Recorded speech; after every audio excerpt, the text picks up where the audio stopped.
এক বনের মধ্যে এক কুমির আর এক বানর বাস করত। বানরটি গাছে গাছে লাফিয়ে বেড়াত আর কুমিরটি নদীর জলেই থাকত।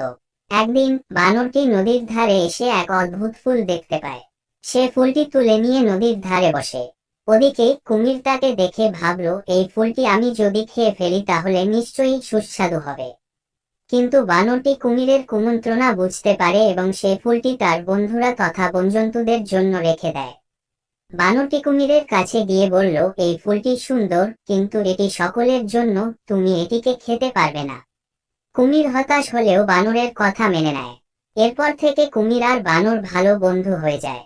তারা একে অপরের প্রতি সম্মান ও সহযোগিতা প্রদর্শন করে এবং বনটি আনন্দে ভরে ওঠে। এই গল্প থেকে শিখতে হয় যে সম্মান এবং বন্ধুত্ব সব সমস্যার সমাধান করতে সাহায্য করে। দয়া করে ভিডিওটি লাইক ও চ্যানেলটি সাবস্ক্রাইব করবেন।